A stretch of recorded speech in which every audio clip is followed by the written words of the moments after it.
Good morning, everybody. Happy Tuesday. Have an amazing show for everybody today. What do we have, Krystal? That's right. A lot of big developments, especially on the Trump staffing front. NEOCON's quite happy with some of the recent picks. We'll break all of those down for you. We're also going to take a look at the spending of the Kamala Harris campaign, which was wild. We will show you some of the craziest things and what they paid for them. Libs are also cooking over on TikTok with some major election conspiracies that we wanted to share with you as well. So yeah, that's a good one. We've got a look at the media, liberal media really suffering in the wake of Kamala's loss, but actually some surprising outlets, including ones that are allied with us, are gaining quite a bit of strength. So interesting to look at that media rebalancing. Also, Chris Wallace making the choice to leave CNN and become a streamer. It's pretty funny. Okay. Pretty interesting. We'll discuss. Yes, indeed. Yeah. Jim Zogby is going to join us both to talk about the DNC and, you know, the massive overhaul that he thinks needs to happen there. And also to take a look at AOC actually went on Instagram and was like, listen, if you are an AOC Trump voter, I want to hear from you. I want to know why you picked me and Donald Trump. And the responses are quite interesting. A lot of them have to do, frankly, with Gaza. So we're going to talk to Jim about that as well. And one of the things that we haven't spent a lot of time discussing, which is how much Harris's support of the Gaza genocide really impacted her electoral outcomes. I'm also taking a look at the failed ideology that doomed the Dems. It was not wokeism. Jon Stewart had a good bit on that. I'll share some of that with you as well. And we're going to talk today to Andrew Yang, get his post-election analysis. You'll recall, Yang was really on board with Dean Phillips.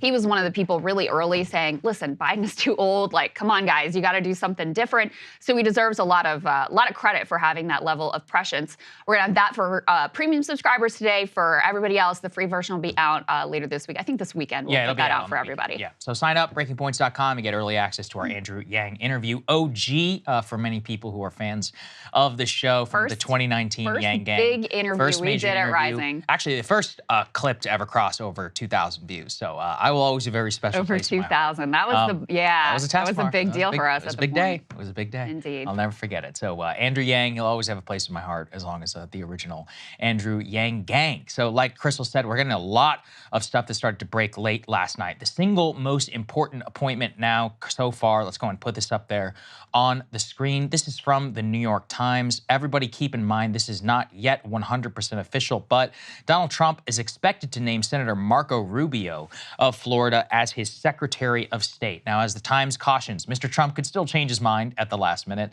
the people said, but he appears to have settled on Rubio, who he also considered choosing as his running mate earlier this year. I mean, this is arguably the most important pick so far. Secretary of State, of course, is such an important part of the U.S. government. You're going to be in the Situation Room. You will be America's diplomatic ambassador to the world. And I mean, there's no really sugarcoating this. Marco Rubio is definitely more of a neocon persuasion than anybody else who was in the running. It really was between him and Rick Grinnell. I mean, cards on the table, I would have far preferred Rick Grinnell. Grinnell was Trump's ambassador to Germany. Probably most importantly, though, Grinnell wrote op-eds while he was the ambassador to Germany, kind of justifying a lot of realism and of anti-NATO skepticism, where the truth is that Rubio has really been on the other side of a lot of these issues all the way going back to 2016.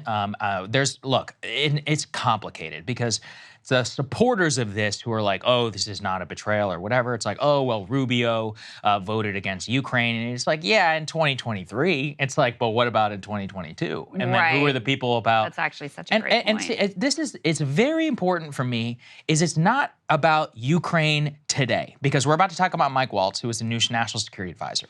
Fine. He's like, hey, you know, what did he say? He's like, oh, well, now there's no path to victory. It's like, what were you actually saying at the time? Because the reason why it matters is what was your mindset going into 2022? Did you want war with Russia? And I think with Rubio and with Mike Waltz, who I'm about to get to, he also basically supported a full-on war. Basically. His criticism was that the Biden administration was holding Ukraine back, that they needed to immediately authorize long-range missile strikes and ship more weapons to Ukraine. So his criticism was from the hawkish direction vis-a-vis Biden. And I think your analysis is important because it's not just, okay, now that the party has moved and it's clear what's going on, and even some of the liberals are like, oh, I don't know if this Ukraine thing is really working out the way we wanted it to. It's another thing to have seen where this was going and been a critic when it was was more difficult and when it took more courage. So I want to stick with this for 2 issues, Afghanistan and Ukraine, because here's the thing. It's fine to be, dragged kicking and screaming to the correct position on Ukraine, which is okay, we got to wrap this stuff up. But I went back and I looked. Let's put the next one, please, up there on the screen. This is Mike Waltz. He will be the next national security advisor. Is, again, very confounding for a variety of reasons. And the main one is I went and looked at all of the track record. Mike Waltz was advocating for the quote-unquote arsenal of democracy to be thrown at Putin in Ukraine. He also specifically basically implied we should go to war with Russia and unleash the Ukrainian army to defend eastern Ukraine, is a NATO expansionist of Sweden and Finland. Now he's like, okay, we don't need to increase it anymore. And now he says, okay, Ukraine should not be in NATO. But I also went back and I read his press release from February of 2020, and he basically criticized the Trump peace deal with Afghanistan. So those are very important test cases for me because, guys, this is not about the issues at hand right now that are already on the downswing, right? Nobody at this point, even Biden, was advocating for like full-on war in Ukraine. The point is what were you going to do in office? What were you going to do in the Situation Room? What judgment are you going to have when these situations arise? So, for example, when Donald Trump is trying to sign a peace deal with the Taliban, Mike Waltz spoke against it. Mike Waltz actually was booed at CPAC back at, I think it was several years ago, where he said that we should stay in Afghanistan forever and it should be a multi-generational war. Marco Rubio as well, I've covered him for a long time, and I don't want to misconstrue. He is not a Tom Cotton figure. He is not, a full-on, hardcore neocon as ideologically as others, but his persuasion and his intellectual kind of framework around the issue, especially Latin America. Oh my God! But Latin America, Cuba, Venezuela, all this stuff. Yeah. But especially on Russia, on Iran, these are there's no, getting away from it. He's a major hawk, and he definitely comes.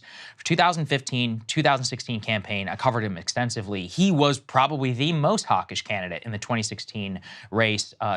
Did not support, the peace deal with Afghanistan. And, so far there is only one voice in the room that passes those 2 tests for me, at least, and that's J.D. Vance. He's the vice president, and that's great. But the truth is, the vice president only has as much power as the president gives him. The Secretary of State is going to run the Department of State. The National Security Advisor. This is another thing people really need to understand. It's not just about the advice in the room. The National Security Advisor's job is something called interagency cooperation.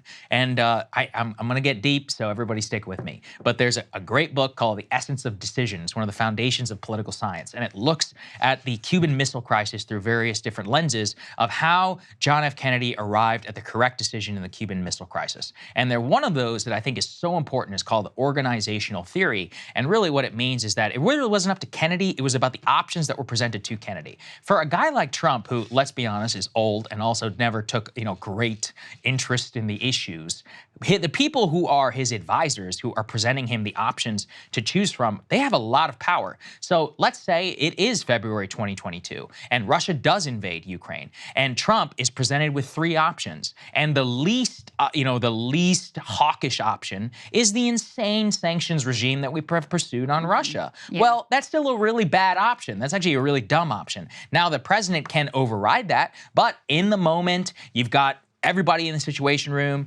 and the National Security Advisor's job is running the meeting, and he says, all right, Mr. President, Rubio, you're up first. Here are the 3 different things, the packages that we presented to you. And Trump, even unbeknownst to him, honestly, and unbeknownst to most presidents, picks what is already a hawkish option, unless he has really rock solid intuitions and says, no, we're going to do totally something different. Well, we're in for a bad way. So in both of these cases, like I said about yesterday, Elise Stefanik, I think honestly that's a lot of bullshit. That's just some Israel, whatever. The Israelis are obsessed with UN, fine, whatever. She lives in New York. She's not particularly part of the apparatus. But here we're talking about, Secretary of State is arguably the most important part of the cabinet, traditionally looked upon by the founders. Thomas Jefferson was our Secretary of State. He was looked at as a path to the presidency. National Security Advisor is hands down one of the most important national security positions. And he's decided to go in this direction. So look, for a lot of people out there,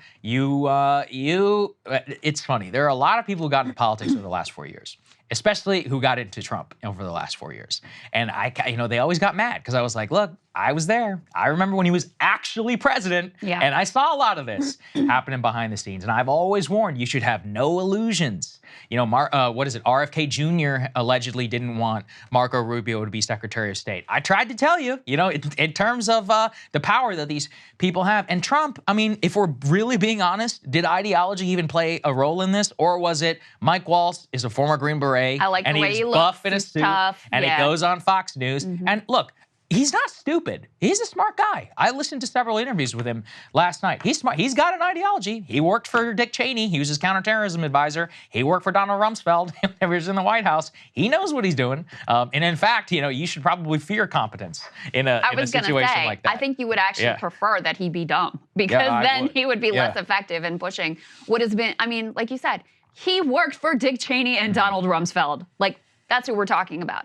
So, yeah, you know, Michael Tracy pointing out 5 seconds ago, everyone pretending like there was some giant gulf ideologically between the Cheneys and Trump. Like, you were tricked. You were fooled. That was always obvious based on his track record in the first administration that was preposterous. He liked using the anti-war label and having people like RFK Jr. and Tulsi Gabbard, who were willing to abandon all the previous criticism they had of him to get closer to power, and will have nothing to say, by the way, about any of these clear neocon warmongering picks. He liked having the anti-war mantle placed upon him because he thought it was politically useful. Did he ever ideologically buy into that? No. There's never, he had John Bolton in the last administration. He had Mike Pompeo in the last administration. Like, actually, and again, follow Michael Tracy because he digs into the details on all this stuff and is very consistent, calling out Republicans, Democrats alike on this issue in particular.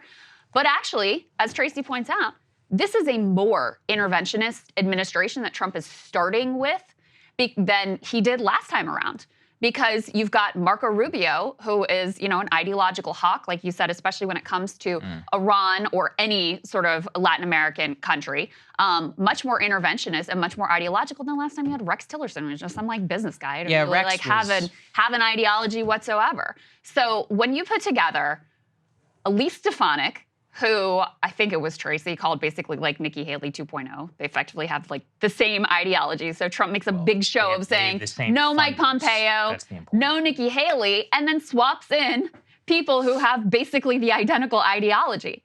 You know, between Stefanik, Rubio, and Mike Waltz, you got people who have been actively itching for war with Russia, China, Iran, and Mexico. So, you know, that's where we are. Everybody who deluded themselves, I'm not talking about regular people, I'm talking about the influencers out there, like deluded themselves or deluded their followers into thinking that this was gonna be an anti-war administration. Like, sorry, you got played. Well, you got played. And you've been warning people. Yes, I have. You've been warning people. Yeah. But I also wanna add, like, you know, what does this say about who has Trump's ear, who's actually influential? Because supposedly Don Jr. was pushing against these sort of picks. J.D. Vance would theoretically be pushing against these sort of picks. Tucker Carlson would theoretically be pushing against these sort of picks. And yet we've got, you know, an administration that is now stocked with unreconstructed neocons. Well, the case for it, I mean, it's always been this way. And this is why, if anything, it's just exactly like it was last time around. So for everybody who will remember, Trump would, what was it? He strikes Syria, Assad, right? Tucker would go on TV and be like, this is terrible and it's a bad idea. Tucker would then, he would put up lists of Republicans who were neocons, who were betraying the MAGA base. Did Trump ever make them pay a price? No. Tucker has been consistent on this, always has been. Who else? JD, for example. But at the end of the day, he's the vice president. What can he do? I mean, Trump is the man in the office. This is also, I would be remiss if I didn't say, it's a coalition party. And the truth is pro-Israel came in big for Trump. And I actually think this is where they are cashing in their chips more than anywhere else. I mean, Rubio has been a darling of the Paul Singer network for fucking 10 years now at this point. You know, all those free trips to Israel, like, they ain't free. They come at a cost. Miriam Adelson, they don't give you $100 million for free, okay? Like, you get what you pay for. And what you pay for really is this. Both Waltz and Waltz in particular on Iran is like unhinged. I went and I was looking at some of this, and frankly, you know, that's kind of scary for what that looks like for in the future. I mean, Tucker tried to elevate, my friend Bridge Colby. I thought maybe he had a shot just because I didn't think he had a shot until he went on Tucker's show. And then I was like, oh shit, maybe this is real. And the truth, the problem too is on the campaign trail. Trump actually did present himself as anti-war. And he did run with Tulsi and with RFK Jr. and all these other people. I warned people because of how he presented himself in office last time. But in terms of the people on his campaign, I think it's fair to say Rick Grinnell and all these other people, Rick led the outreach to the Muslim community, which worked, obviously, against Les Cheney. He won the vote in Dearborn, Michigan, and seems to, he literally won the vote in Dearborn and many of these other places. But this is the issue, is that Trump also is a creature of the Republican coalition, of the donor class, and also of television. And Marco, one of the things, he's a deeply narcissistic individual. Like Mike Wallace has been Trump on TV. Trump or Marco or both? Actually not Marco. Marco's a pretty humble guy. I like Marco Rubio on a personal level. I've talked to him before. He's a smart guy. He's somebody who he thinks about the world, and he's not, he's not like a total establishment hack in the way that a lot of people might think. He's good on the child tax credit and stuff like that. I actually wanted he's not a bad figure. To mention that, obviously I'm not a big Marco Rubio fan, but he is one of the Republicans who can be a little bit unorthodox in terms of economics. Yes. And so it's also a loss to lose him from the Senate in terms of any sort of new right populist direction in the Senate. Instead, you've elevated him on the issues where he's the worst and taken him out of play on, places like the child tax credit where he might be more interesting and more transformational. Well, yeah, it's good. It's actually, we will get to this, but unfortunately, because DeSantis now gets to appoint, whoever he wants for the Florida senator, there's almost no chance that Marco Rubio would be a voice for any of this next time on the child tax credit in the TC. Rubio actually held up the entire TCJA bill last time around. That's the big tax cut. The Tax Cuts Act specifically to try and get some earned income tax credit and other CTC stuff. Yeah, I remember he actually increased the corporate tax rate. Which they were furious at him for in order to try and get more family stuff. So that's sad. Also, JD was one of the only other people who probably would have pushed for that in the Senate, and he's the vice president. That's the secondary thing. But look, at this point, really what you should be betting on, personnel is policy, and I'm not going to erase that. Really what you should be hoping, if you're really anti-war, is that when Trump is in the room and he gets presented with a lot of this nonsense, that he says no. But, that's a lot of faith to put in a person. How's that track record? That's a lot of faith to put into a person. And, even all of this stuff about, again, like Iran, Ukraine, and all this, these are entrenched conflicts. I'm not that worried about full-blown there. But the thing is that when you're in the office, shit happens. October 7th happens. 9/11 happens. Nobody voted for George W. Bush, who, by the way, ran on a restraintist foreign policy in 2000, and had any idea that the people who would be in office, like Donald Rumsfeld and Dick Cheney, would be responsible for overseeing the mass transformation and invitation of the United States into the global war on terror and the disastrous prosecution of that. That's why you always should have to think really hard about the people you put in, because you never know what could happen. Trump likes to say Ukraine, Russia never would have happened on his watch. Maybe, but it could. Yeah, another one absolutely. could. October 7th never would happen. Maybe, but it could. That one is the least credible. I can understand the case more on Russia would have been because he had better maybe Putin, maybe diplomacy. we don't know, but maybe. On October 7th, a big part of the reason why Hamas, organized and perpetrated October 7th had to do with the Abraham Accords that were, of course, they started and signed under Trump, because they felt like that was just completely taking the Palestinian issue off the table and creating this normalization that just ignored them and, invisibilized them completely. I mean, they're right in that assessment, obviously wrong in the execution with regard to killing innocent civilians. But, so I don't even see the case why Hamas would be deterred from October 7th if Donald Trump was there. That doesn't make any sense to me. But, a few things like, you're absolutely right. Every one of these picks, not that this is a surprise, because AIPAC always wins, whether it's a Democratic or Republican administration. But I mean, these are some hardcore ideological Zionist believers. There's a clip going around of Marco Rubio engaging with Code Pink and Medea Benjamin of Code Pink. And, he's quite aggressive. He's like, I want you to play this video. I want people to see me saying that, not that I don't care that the civilians are being killed, but it's 100% Hamas's fault. And I want people to know that. And they should go in and they should keep doing what they're doing until every vestige of Hamas is destroyed. Like, he's committed. He's ideological. Obviously, Stefanik made her name by inciting this fake anti-Semitism panic across college campuses and becoming an absolute darling of the donor class that was very interested in that whole conflict, many of whom became huge Trump supporters and sort of like, in a sense, laundered their support of Trump, which is also in their own class interests, through this like virtuous lens of, oh, we're standing up against anti-Semitism. So, she gets her slot. Waltz is obviously very ideological. You should see that clip of him at CPAC talking about Afghanistan, where he's like, yeah, he got booed. He got booed. Yeah, that's exactly right. Yeah. He was like, we've been there 15 years, and you know what? This is going to be a multi-generational conflict, and basically we should be there forever. Yeah, it's like, that's literally what okay. So yeah, now that things seem very different on Ukraine, and you recognize you've got to sound a little bit of a different note if you're going to have any chance at power within a Trump administration, you've changed your tune.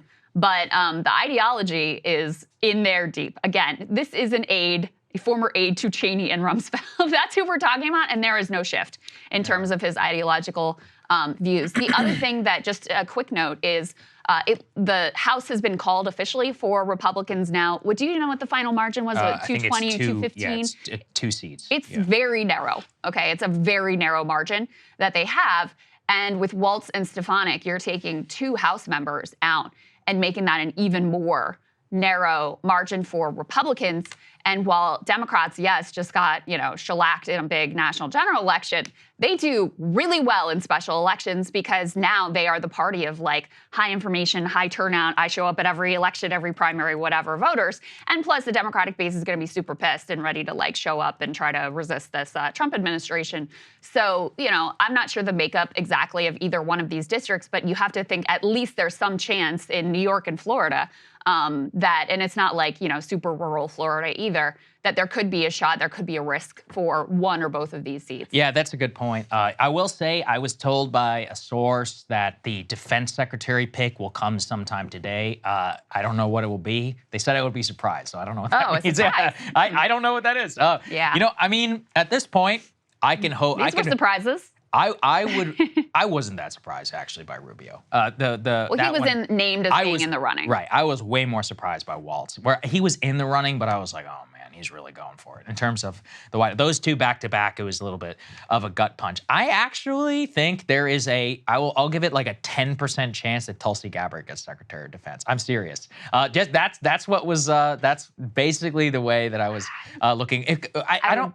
I would be surprised. I would be shocked. I said 10%, me. okay? 10%. But, 90% it'll be somebody like Bill Haggerty or somebody like that. Haggerty actually would be pretty good. He's pretty consistent on Ukraine. There are a few others where, again, there's a lot of names out there. I'm not going to be sure. But, the fact that they told me I would be very surprised, I was like, huh, okay. I was like, who would I actually be surprised by? I mean, really, Tulsi's the only one I would be. I'd be like, wow, if that were the case. I would take her in a heartbeat over any of these other people. So, we'll see. I just do think it's really, I don't know, darkly funny the way that Trump made this big show of like, oh, I'm not going to have Nikki Haley and I'm not going to have Mike Pompeo, so that people who are on the new right who share your ideology be like, okay, like this looks like this is good, this is encouraging. And then hours later, it's like, instead, I'm going to have this group of neocons who have the exact same ideology. Yeah, but Krystal, look, left people are used to getting shit on by their coalition. For the right people, you should get used to it as well.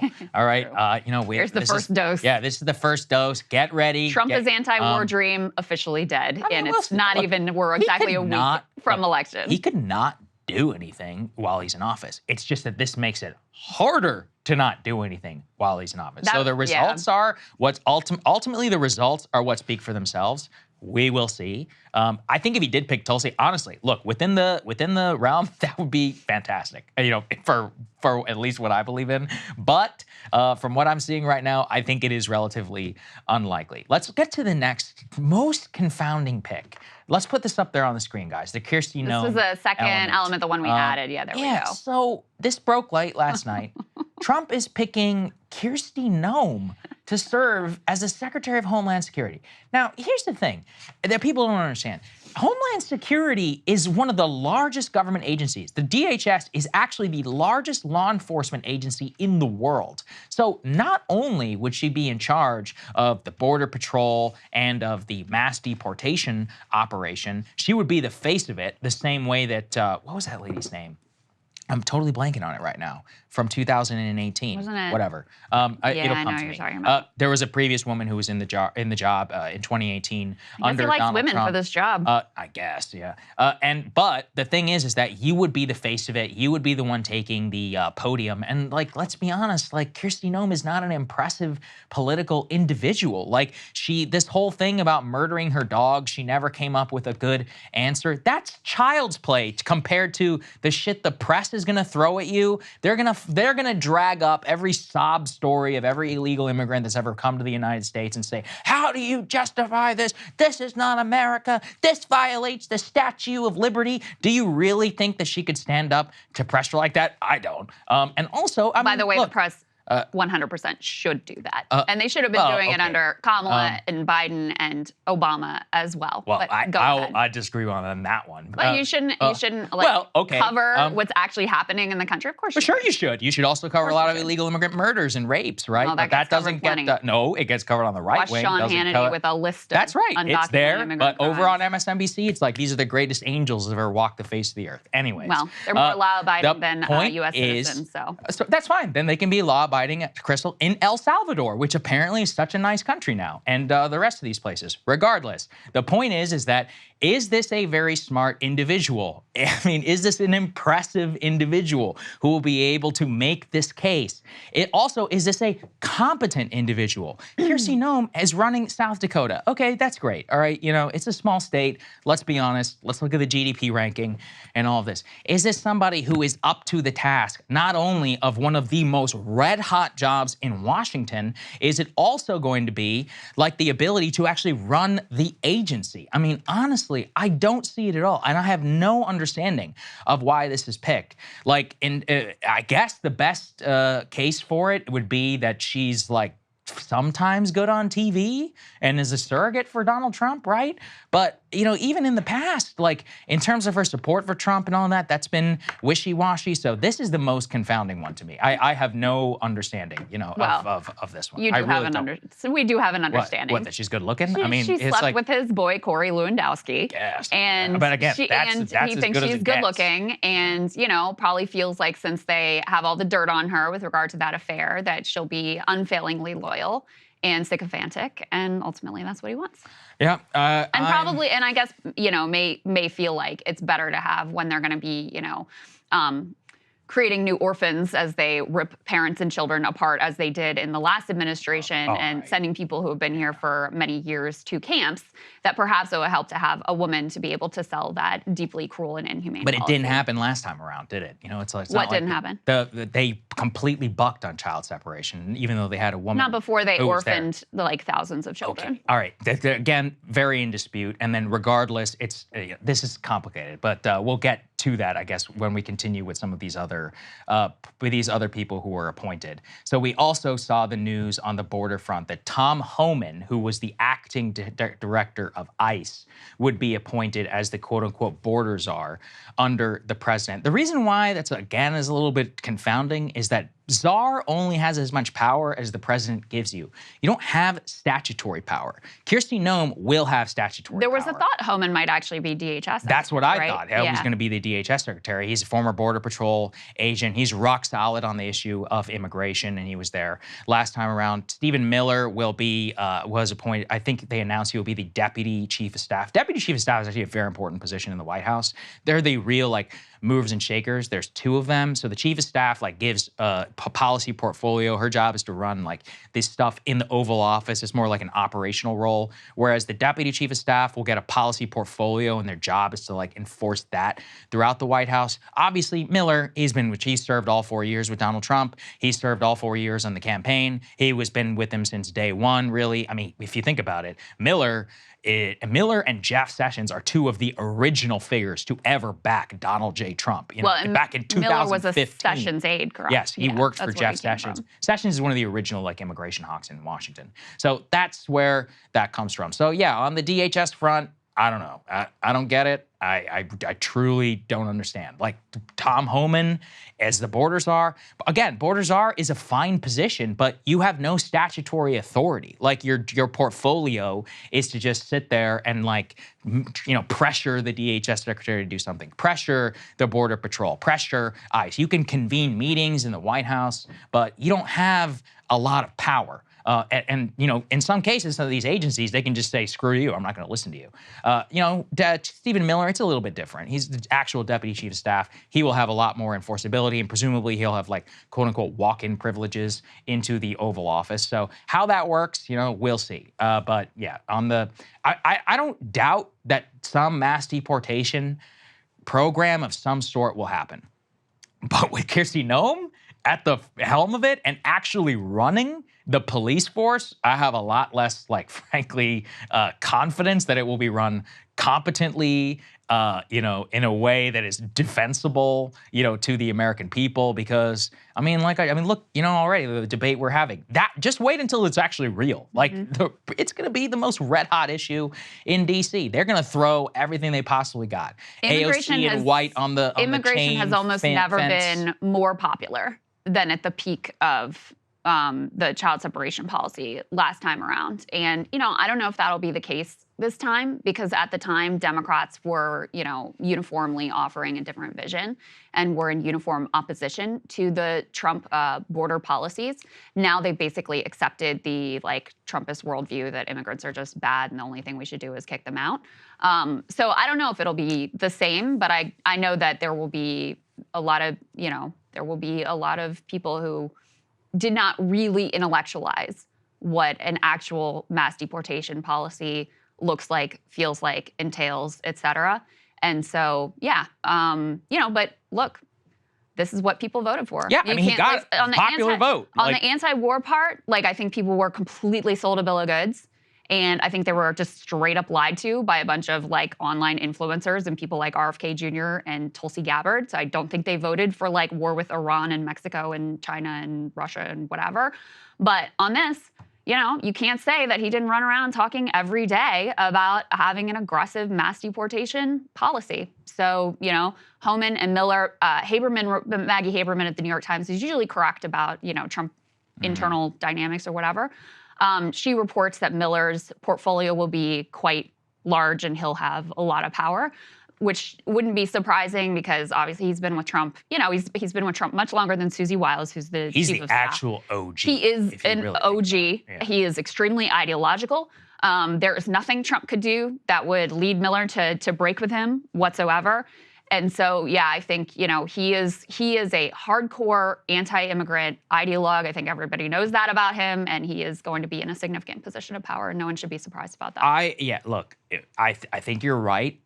If I had to guess, of all the campaign promises that actually gets fulfilled, immigration will probably be it, because you have the united government, right? So H.R. 2, the border bill that almost every Republican has voted for. So that will likely, maybe it won't become law of the land. Things become squirrely when you actually have to vote for something. But something like that is likely to get in there. In terms of mass deportation and all of that, it really depends on funding. It also depends on the execution. But personally, I have faith in Tom Homan. I have faith in Stephen Miller. But like I said, when you actually have the person there who is going to be running this agency, who frankly has no previous experience in law enforcement, running the largest law enforcement agency, this is an administrative and bureaucratic nightmare to run this thing. I truly don't understand it. So there was one more that I'm not sure if is confirmed yet, but did you see the reporting that Scott Bessent will be Treasury Secretary? I saw it reported, but it's not 100, right? Anyway, we'll keep an eye on that one. He's like a hedge fund billionaire guy. He's on the short line. Look, it was going to be a hedge fund billionaire guy regardless. He's the one who either him or what was it, Scott Paulson? John Paulson. John Paulson. He's the one, isn't that or Hank? Whatever. Anyway, no, that's John Paulson. Yeah, not to be confused with Hank Paulson, who was the Secretary of Defense and a billionaire and a former Wall Street. Yeah, get all these rich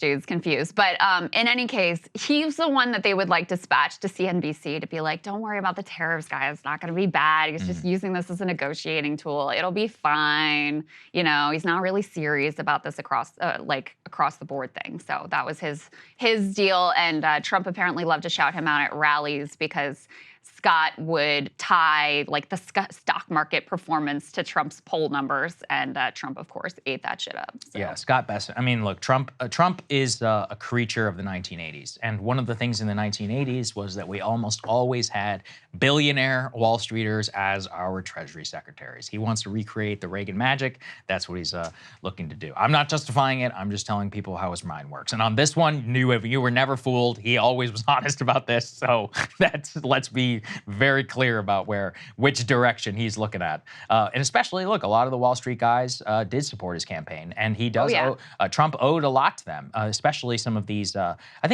mean, obviously, the majority of Wall Street money did go to Kamala in I don't the think race. that's actually not true. Well, so the bulk, I'm thinking of billionaires. The bulk of billionaires went to Trump.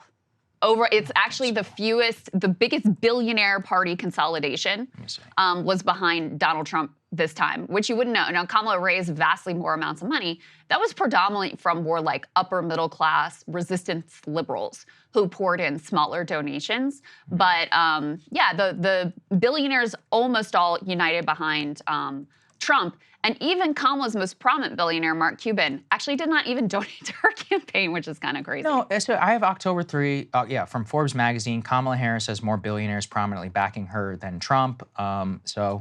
I mean, I'm not sure where that's coming from because Bill Gates obviously gave $50 million. So sure, Mark Cuban was a surrogate. I'm not trying to say Trump is better or whatever, but like I don't think it's accurate to say the majority of billionaires were supporting her. Of the top 10 so mega donors, only the bottom 2 gave to Democrats. Trump's but that's mega donor, from his own top 10 donors. Amounted to about $945 million. Harris is topped out at $254 million. She ended up raising more money thanks to resistance giving. Trump got to spend much less time raising it with Musk, blah, blah, blah. So anyway. Yeah, but that's not the same thing. He has a lot of big money behind him. Yeah, he had a lot, but I'm just saying, like the majority of billionaires did support Kamala Harris. Now, whether they put their money behind it or not, I don't know. But I'm just saying. I'm not saying Donald Trump is the less billionaire-friendly candidate or whatever. Like, let's be real. Yeah. So anyway, that's how the administration is currently shaping up, and I guess it'll be an interesting couple of years. So that's the way I'll put it, and that's basically exactly what I expected. So if you expected something else, I don't really know what to tell you. You were warned, and I did tell you that it was probably going to happen. Hey, if you like that video, hit the like button or leave a comment below. It really helps get the show to more people. And if you'd like to get the full show ad-free and in your inbox every morning, you can sign up at breakingpoints.com. That's right. Get the full show, help support the future of independent media at breakingpoints.com.